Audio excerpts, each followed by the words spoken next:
knew, Vidura knew the diabolical plan of Duryodhana again and again. He just, House of Lack, what the plan was. He knew the whole plan. The poison cake, and he knew. Murderer. He saw Duryodhana as their enemy, and he was in opposition to it. And when this peace message came from Krishna, and Duryodhana tried to kill Krishna. And when that didn't happen, and Krishna left, Vidura stood up and blasted him, and then blasted Dhritarashtra for supporting him. Not speaking the truth, because he was too attached to an illusory conception of I'm the king, and if I can't be the king, my son can be the king, and I'll rule through my son. He blasted his father. In the midst, in front of Duryodhana, who stood up, and he insulted very harshly. Get out. You should be driven out with nothing but the breath of life.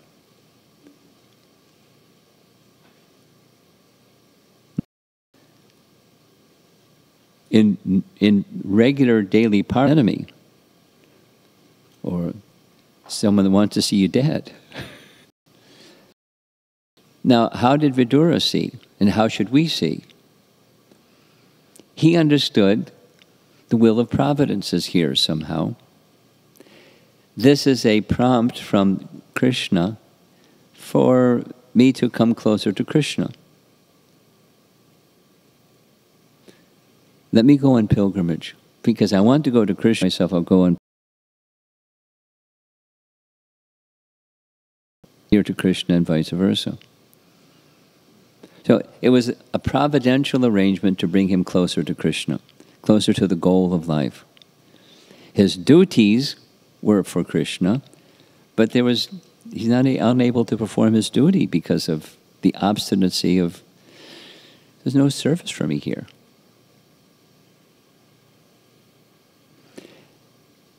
Duryodhana was an instrument of helping Vidura come to the position that he came to. In Mahabhagavata, already he was Vidura. Already he was Yamaraj. Mahabhagavata. By hearing from Maitreya, who heard from Krishna.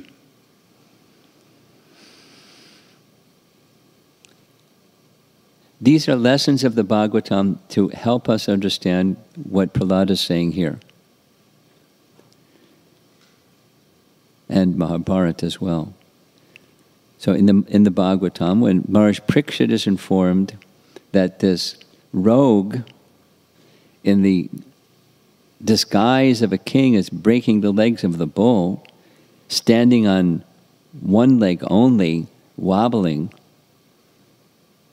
we went and confronted. And in confronting the perpetrator, he asked the victim, who has done this? And the enigmatic response, very mysterious response of the bull, drew him, Parikshit Maharaj, to reach the conclusion. You're Dharma. Because the essence of Dharma is to not see simply material cause and material effect, but to see the personality of Godhead. That's real Dharma.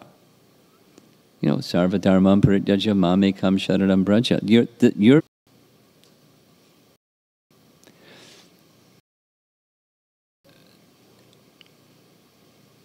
at that moment, it's described, Prabhupada's purport, he could have killed personality of Kali, but he didn't.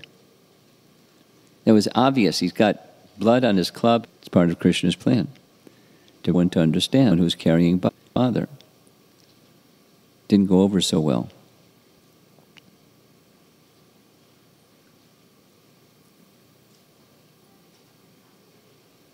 But it's ignorance. It's ignorance of who we are, and ignorance of the purpose of life, who we are, ignorance of how to utilize this human form of life, ignorance of how to exercise the mind and the senses directed towards the satisfaction of Vishnu or Krishna. It's ignorance. And so in ignorance we do mudha things, or foolish things. We should give up the ignorance and take the association of those who are free from ignorance, or repeating the words of those who are free from ignorance, and doing their very best to come to the position of living that way accordingly themselves. Leave the ignorance behind and take shelter of the personality of Godhead. And this friends and enemies, because it's multiple times in Prahalad's teachings, it's really important we don't go there. It's a feature of duality that's very problematic. It keeps us from pure bhakti.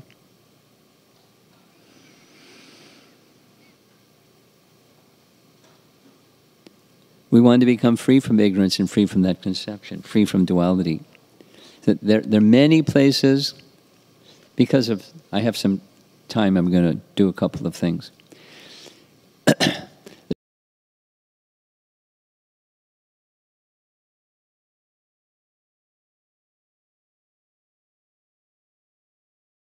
There's sections where the section with Muchukunda and the section with Sudama, the florist, where in both cases, it's a long narration, beautiful narration, but both were given the opportunity by Krishna to have whatever benediction they wanted. And they were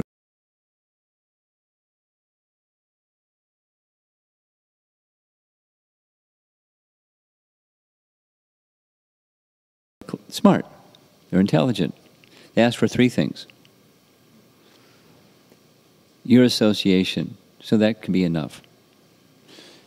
And association of your devotees to remind me of you. That's enough. But the third was friendly dealings with all living entities.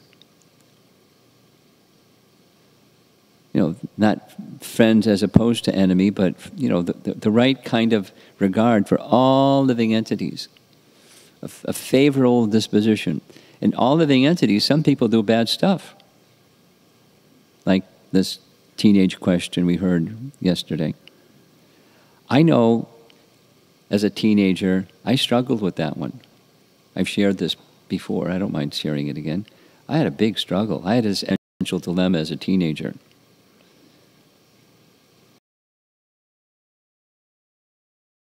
Everyone wants to love and be loved. And people do so many bad things to each other. Why?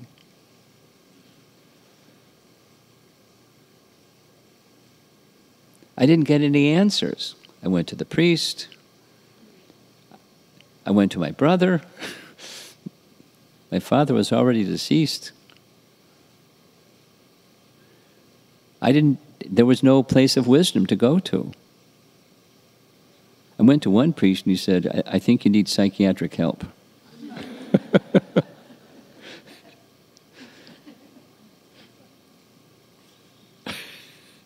I wasn't like, looking over the edge of a cliff. I was just, why is it? No answers. I didn't stop asking. And then Krishna sent Prabhupada. Because I was asking. I didn't even know who Prabhupada was when he appeared. He had the answer. And it didn't take long to understand he had the answer. It took a while to understand how it was that he had the answer, but he had the answer.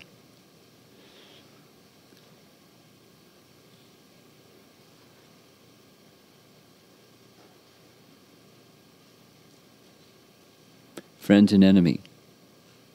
material existence. It's very unpleasant. You open your eyes a little bit, really unpleasant. The anatomy of material existence is very unpleasant. Paint it nice color and perfume it, and it still stinks. And it's not nice. And we're devotees, and one of the things that as devotees we do, certainly I do, and I'm sure all of you do, you're called upon to do some, what's called in the Christian world, pastoral counseling. Giving devotee care to people who are being hurt by cruel people, or circumstances, or health, or, the material existence. It's an unpleasant place. What to do? And so one thing not to do is don't blame the instrument that brings that discomfort, or hurt, or harm, or something.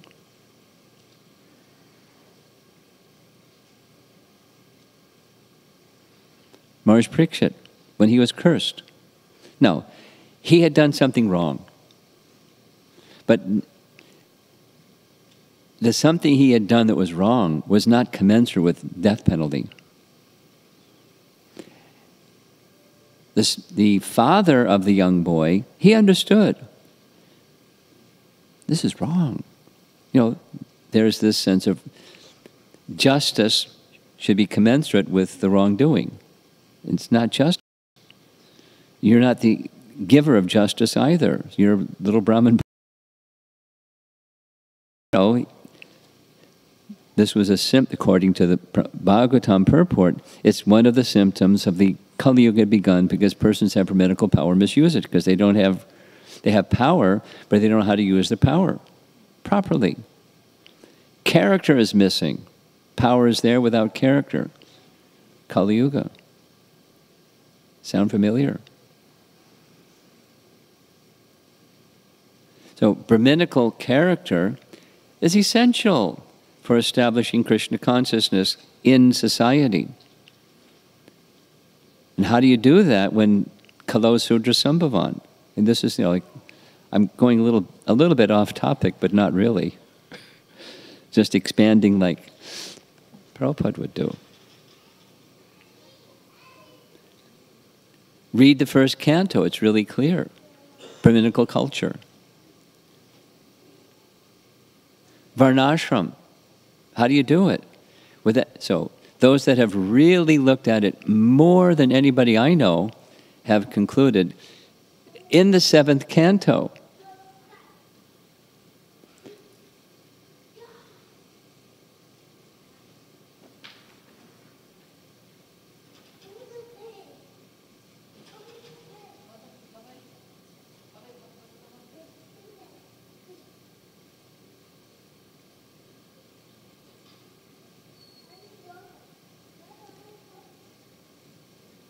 Nice boy.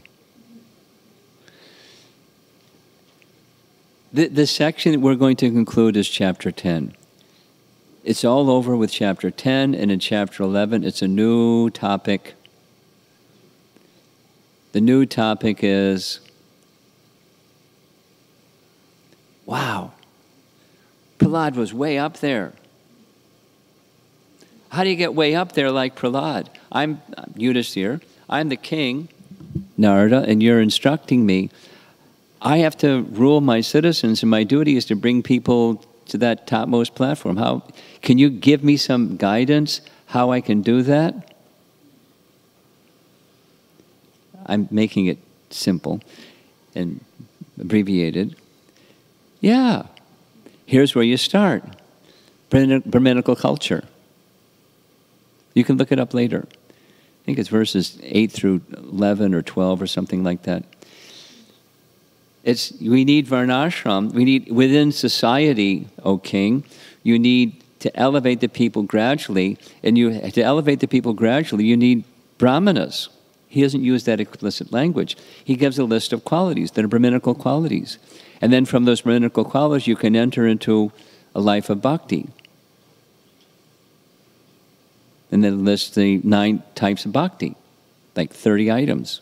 But the first, whatever the number is, 21, is brahminical quality. So this is in New Brajadam in Hungary, they spent a whole year just focusing on character development according to that list. And they spent, whatever it is, a few weeks, all the classes were focused on that one. And, supporting one another to develop that one, and then the next one, because they're serious about it. They want to fulfill an instruction of establishing Varnashram, the social structure for elevation of society, including ourselves. Because I'm sure we know a devotee, at least one, that's a devotee but doesn't have good character. They say harsh things. They do things that we don't expect devotees to. It sometimes happens, more often than it should. What to do, and why, what to do. Narada gives an answer. We need qualified brahmanas, not just those that have Gayatri Diksha, but don't have the same qualification as that nice long list. Or take a shorter list. From Bhagavad Gita, chapter 18. Tamak tapak shocham shantir arjavam. Those names, those terms are in the 11th canto, 11th chapter of 7th canto, so I'm going off. We need brahminical quality to establish the social structure that uplifts all of us and the world around us, in addition to the Yuga Dharma. We're doing the Yoga Dharma. Some persons are becoming really elevated. Some persons are not becoming so really elevated. Some persons are feeling entitled and I'm initiated and I can go around and throw my weight around. Rather than listing and going off, we all have our experience, I'm sure, what to do.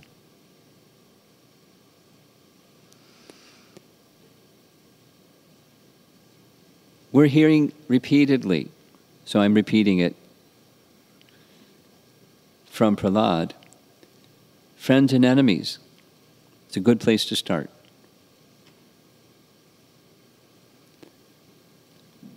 And the enemy, from the material point of view, is you stand in the way of my interests.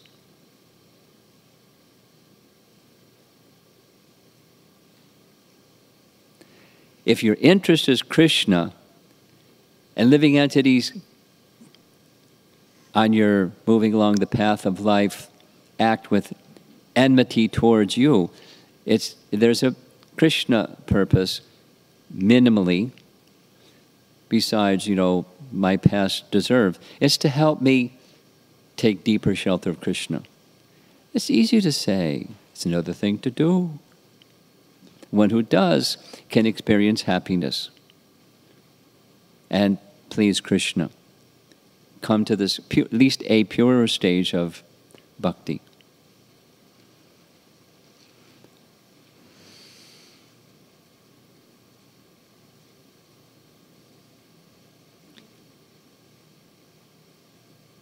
So the last slide is this one. The last sentence in the purport of this little section. One who thinks that he has many enemies is an ignorant man, whereas one who is in Krishna consciousness knows that there are no enemies but those within oneself, the uncontrolled mind and senses. So much in the Bhagavatam about the mind and the uncontrolled mind. Because of our time, I went too long on this other topic. A really nice section, those of you that are taking notes can note it down. Canto 5, Chapter 6, texts 2 through 5. Don't trust the mind.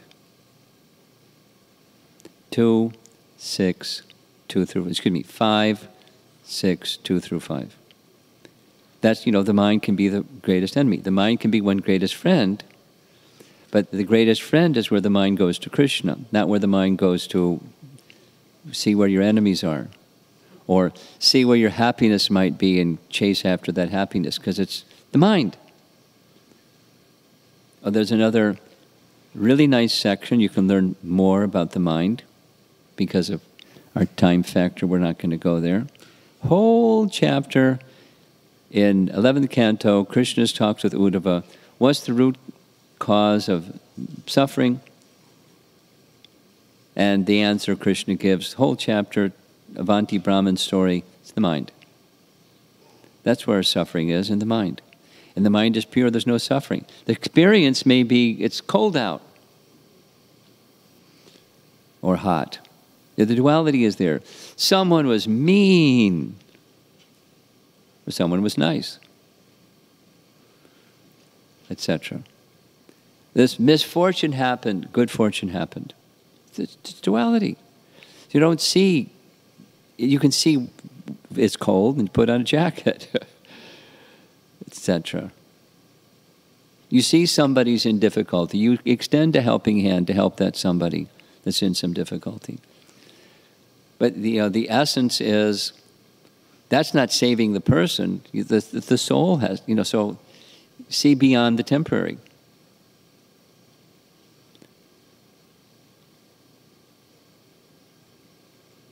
Don't respond simply on the temporary. And everything is defined by that. We don't ignore the temporary.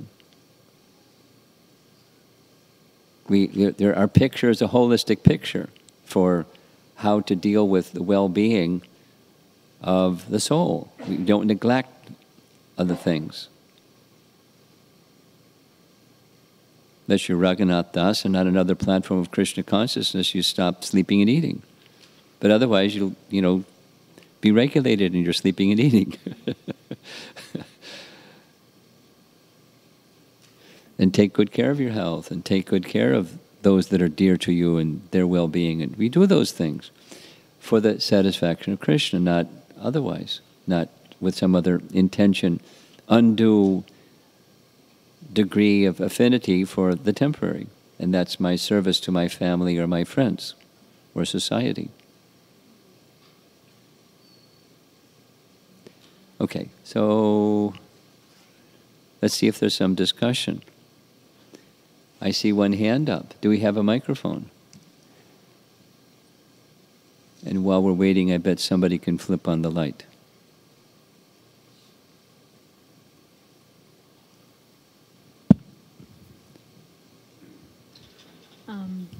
Maharaj, regarding friend and enemy, I was thinking regarding? Of friend and enemy, friend the and distinction enemy. Of friend and enemy. I was thinking about young children. It's a very, they need friends, that's their social need, but many times or more often, they do get hurt, judged, and disrespected by others. So if as an adult, I can aim to follow the path that, okay, Krishna has some plan for me, and probably that's the will of providence, that like Vidura left. But for a child, like how it's just way too high to explain all of that and help them process their hurt feelings. And the child may keep on going back to those friends, even they are hurtful, because that's their need, and they don't have a replacement. So you're a parent. You're not called. The child that you're the parent of is not called upon to be Vidura. But as the parent of the child, you have to help them navigate the territory. And as you missed the earlier discussion, how to do that depends on the child. If you're, a good parent with different options in your toolkit, you can engage in different ways with the child to help them. Protection is needed, expectation of some higher consciousness is beyond their capacity. So you have to go to their level and according to the child. You know, the world out there is like this. And, you know, it depends on the child. Help them process. And if, you know, as much as it's realistic to do so, seek association where it's not abusive. No. Which other children for your children to be with are pure devotees. So it's a choice of, you know, what options are available and what's the contamination, what's the toxicity level of this one, that one. So you look, but you also train.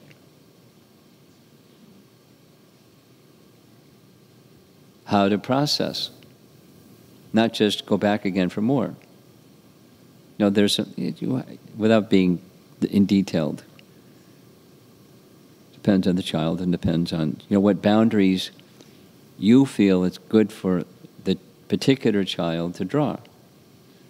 And don't, you know, don't compromise beyond those boundaries. And here's what you do if someone does.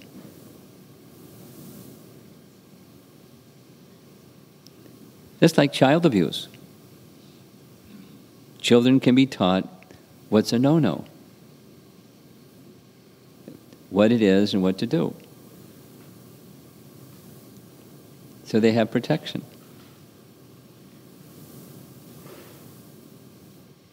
So Maharaj, is it like the distinction that we are learning that we should not have as friend and enemy? So what is a healthy way of looking at it? Like, what is the which? Healthy distinction of, like, is it favorable, unfavorable? Like that distinction is probably needed, like you're saying? Well, it depends on how they feel, isn't it? Favorable, unfavorable. Some children are more resilient. Some children are more fragile. You know, imparting value, this is parenting discussion. You know, imparting values to a child, that's parenting. And then when the values are violated, what are you to do? Depends on the child. Depends on the circumstance. So I can't get into details because it's too complicated in a public forum like this. And it depends on the child. It depends on so many variables. Protection for sure, but not helicopter parenting. You know, isolate my child and put them in a cave so they don't have any bad association that abuses them, because they have need for companionship. But where are you going to find companionship that's not hurtful sometimes, intentionally or otherwise?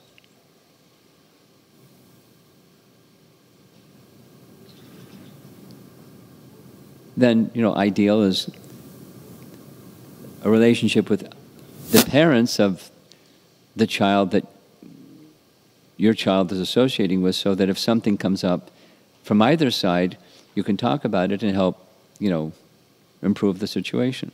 But this is a parenting topic. It's not unrelated to our topic, but it's it's very detailed and complicated, as you know, being a parent. And it changes over time also.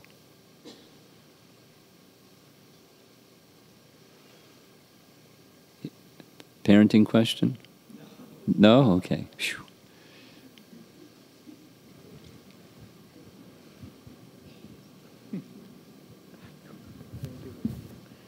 Hare Krishna, Guru Maharaj.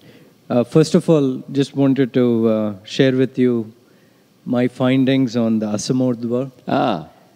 So I find at least two references here. One is in actually the purport to Srimad Bhagavatam, first canto, first chapter, first verse, where Srila Prabhupada says, another name for God is Asamordhva, which means that no one is equal to or greater than Him. Yes.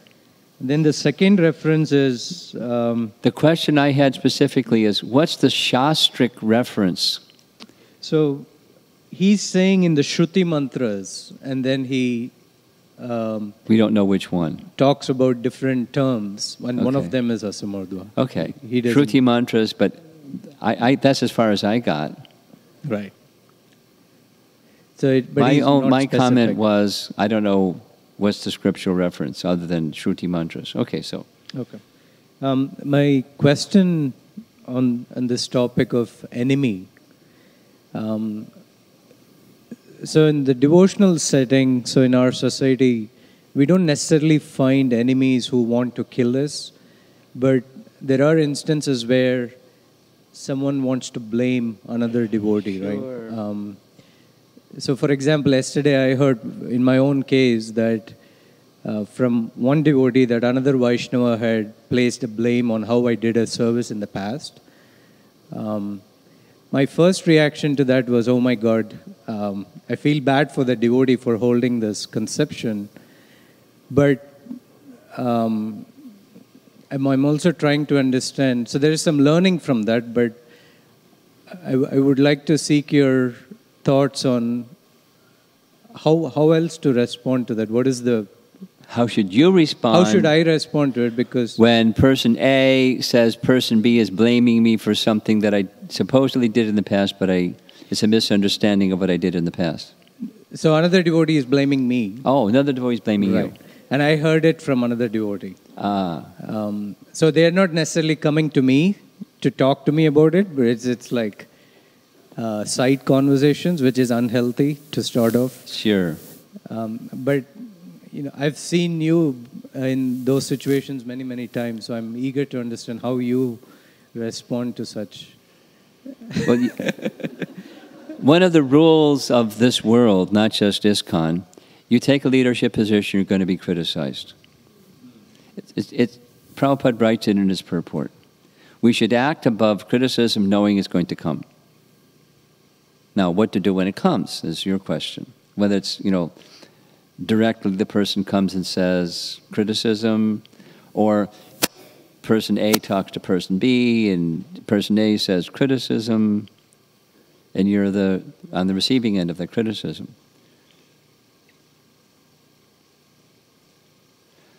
There's different things. Here's this is the Braja Bihari method. Here's 10 possible things that you could do.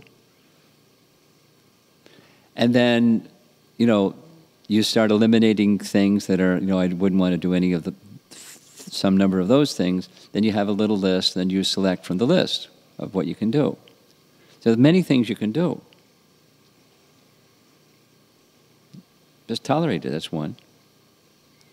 2, ask person B, can I go to person A and use your name? And just ask person A, did you say this? Were you correctly understood or misunderstood? Or don't give the name of person B. Go to person A and say, little bird sat in my window and said something. And now, the mind will ask, just like Hiranyakashipu, who told that? And they'll probably know who told, guess rightly or wrongly, but that's where their mind is going to go. Option 4, you go to someone that's above that person. Or option 5, you go to, a village elder. You go to an ombuds person. You go to somebody that's detached, that the person looks up to, or has the capacity of being neutral and not judging you or person A. And, seek help, seek guidance, seek wisdom. There's another, the list goes on. Go straight to whatever it is the accusation is, produce evidence, produce a document, to whom it may concern, make it available to person B, who can make it available to person A. You don't even need to know that it went to person A. And you just, and anybody, etc. It's a longer list. Well, I don't like those ones, but I might. So you consider your options. This is stress management 101. Somebody throws rocks at you and it hurts. That's the stress management language. And you can, you can do different things. Stress is just think about it. It gets bigger. So there's other things to do.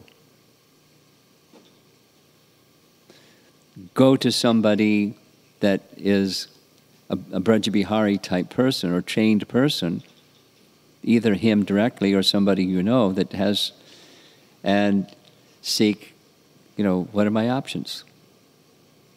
What would, if do you have any recommendation, knowing me and the situation? I'm requesting confidentiality.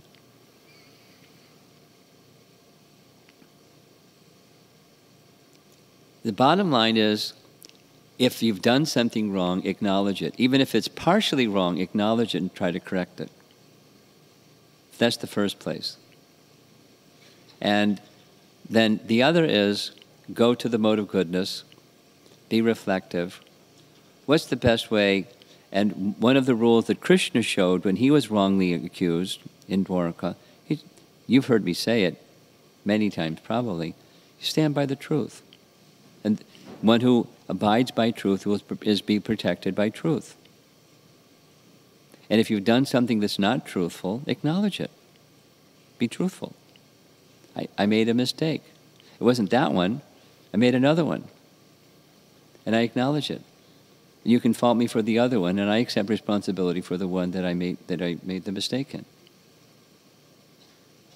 And I want to, between myself and Krishna and the Vaishnavas, I want to correct that.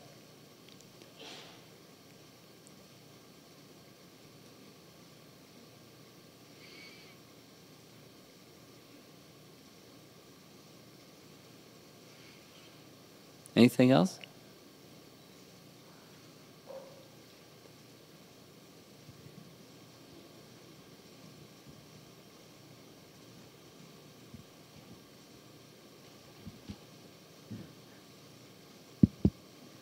Hare Krishna Maharaj. The volume in the back. Hare Krishna Maharaj. Maybe I'll talk loud. No, he's turning up the volume. The Devadas, they had very tough time with the Hiranyakashipu, and they were really ready to kill the Prahalad while he was in the womb of his mother. But when Narada told this is not an ordinary child, they accepted Narada's words without any doubt. Without any hesitation. Yeah, without any hesitation. And more top of that, they paid obeisance to Narada and accepted the fact. Yes. So it's very hard for me to understand what is the factor behind that. Even Indra, he accepted it so easily. Well, he's a qualified person that sometimes loses it. But he's a qualified person behind he sometimes loses it. Right? To go to heaven, what to speak of become king of heaven, he's a qualified person.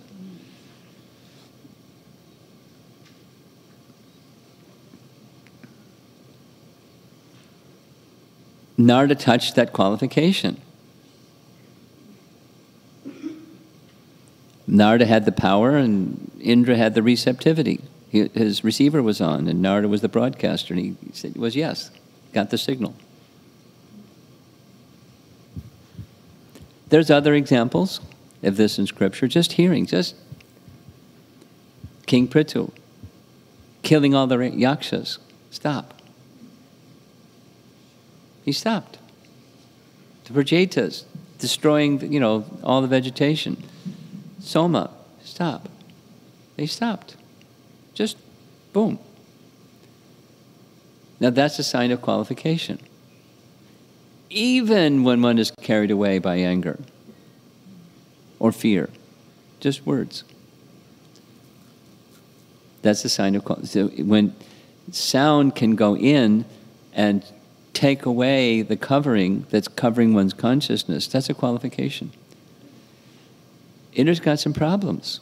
Indra's a very qualified person. Dhritarashtra. It was strong words, but he heard. He went to the forest, gave up his body. He was so attached. Embarrassingly, foolishly. Boom. Qualified person.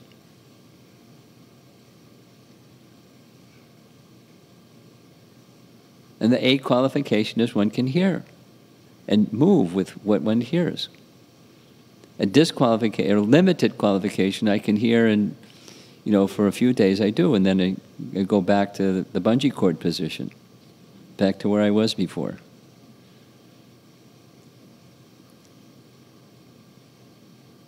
Attached.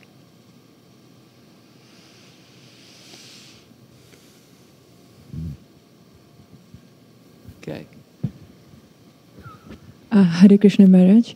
This is regarding enemy again. Regarding, speak slowly. This is regarding enemy again. Enemy again. Yeah. Okay. Suppose if I'm if my practices of Krishna consciousness, if it is annoying person around me, like you're doing over, you're doing too much. So. What is too much? Like practice of devotional service. Practice of devotional service? Yeah, through hearing or through chanting. You're so is what you're saying.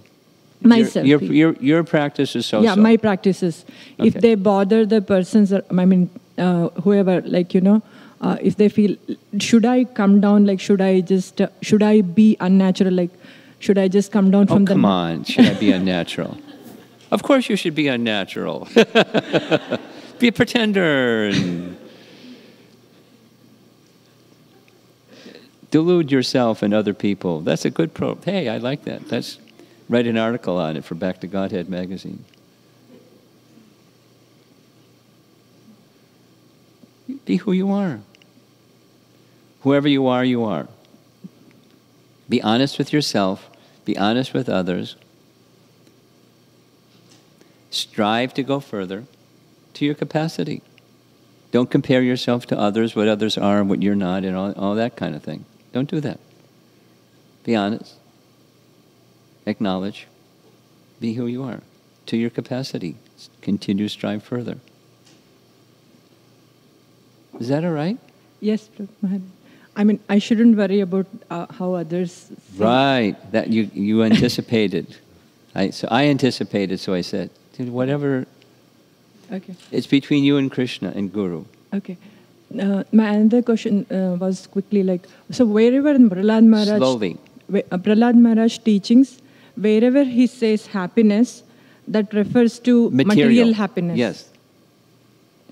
So where he says that happiness and distress, the amount of happiness and distress are fixed, that refers to one who is seeking material happiness. You're repeating your question, just saying it in different words, and the answer is still yes. Okay.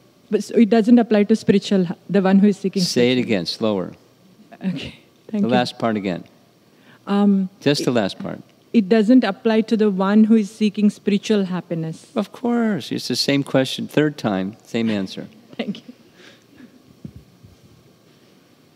Glad to clarify. Do we have a question in the back corner? Yes or no? Okay. Last question.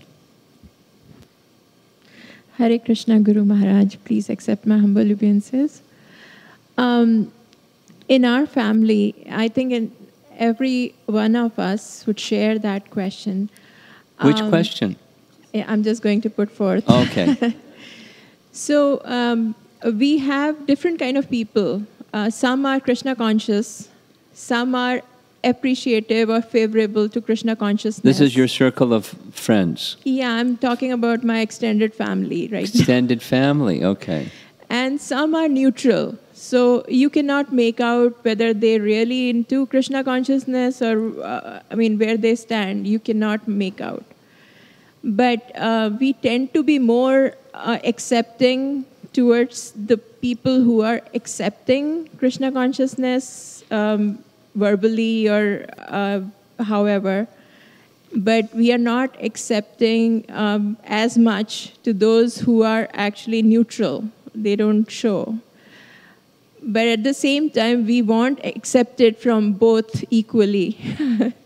So I just want to get your perspective, how we should be, because what I feel internally that I should be more towards the neutral person, because they are the ones who have to be swayed towards Krishna consciousness more. But that's what I don't see in most of the cases happening. So what would you like to say to deal with? Let me repeat back one part of what I heard. See if I got it right. Okay. Your thinking is those that are more in this neutral place, you should give more attention to them. Yeah. Because they're on the fence, and a little movement off the fence towards Krishna would help them.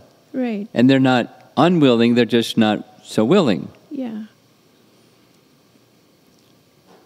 Well, nice question. And there's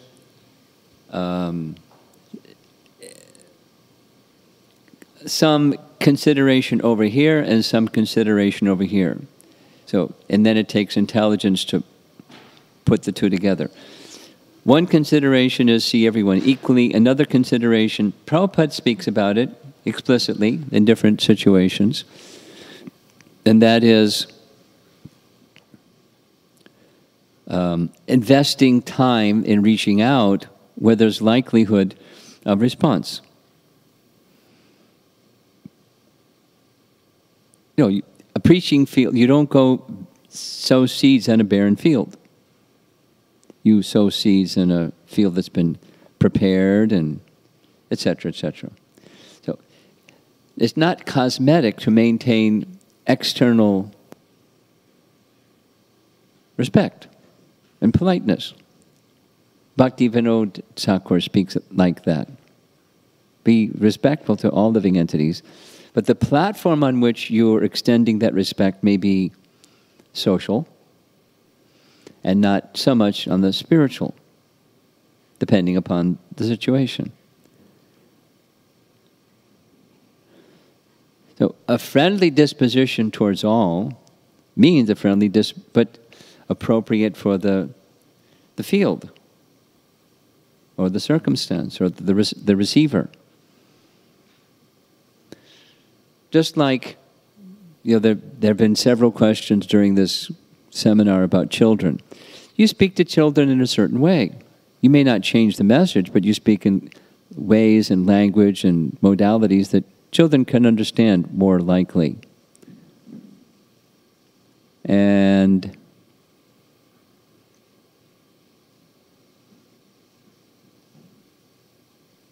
we got some hand signals going here.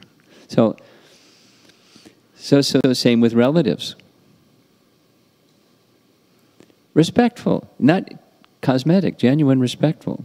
Even if they're, whatever, they're kind of checked out with Krishna. Because they're spirit soul part of Krishna. And you're connected to Krishna, so you're respectful to them. So commensurate with the position, and the people that are neutral, according to the individual and their capacity for receptivity. Not too much, not too little.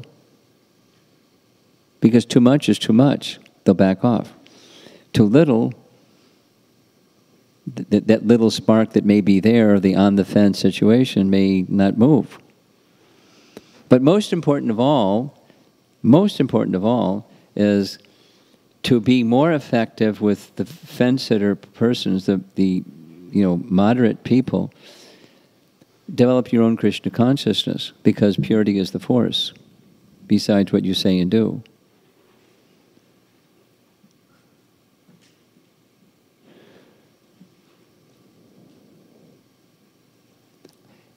hearing your question, I'm thinking of my family members, my siblings, because my mother and father are no longer in this world. I extend myself, especially when they're undergoing some difficulty. Not like preachy, just help them with their difficulty to show that I care. Because they don't really want to hear about Krishna. I mean, they haven't said it, but they're saying it by their, the conversations that we have. They're really not, they're not against, but they really, but they know Krishna is my life. And they're not objecting to that. They're not opposing that. They're not saying I ruined my life. It's me. So they're respecting. So when they have a situation of difficulty, I extend myself, and it means something to them. 3 cases, they've said so explicitly.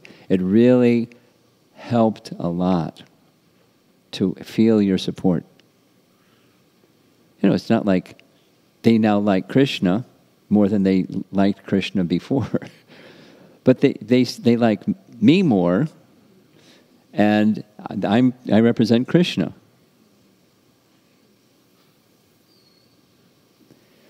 This in this, we'll hear it, it's coming up. Hiranyakashipu, not only Hiranyakashipu was delivered, but 100 generations of ancestors before him delivered by Prahalad becoming Prahalad, even aside from Hiranyakashipu being killed. So you become fixed in Krishna consciousness, and benefit will go to them. Better than whatever else you might not do. And then, as you get closer and dearer to Krishna, he'll give you the intelligence because you care. That's very important. They'll get benefit just because you care. But then how to best exhibit that, he'll give the intelligence based upon them. Without expectation. Including, getting closer to Krishna kind of expectation. Just mercifully give Krishna. Especially, I agree with you, but I'm just adding a whole bunch of other things, especially to the neutral ones or the fence sitters. They're not showing some act of interest. Or they may externally show some act of interest and you're not really sure what's going on inside. Extend. Without expectation, without judging them, in other words. I'll keep giving as long as you move toward Krishna. Just keep giving. You're watering the garden and the bhakti kripa will grow because you're Krishna's bhakta. You're giving bhakti to that neutral place. But if it's barren field,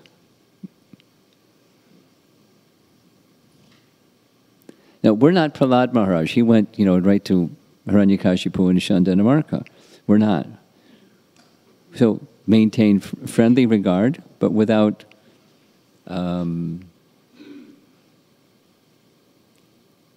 extra endeavor, but the extra endeavor to the neutral persons, sure. Does that help? Very much so. Okay. Maharaj, thank you. We'll end there. Srila Prabhupada ki jai.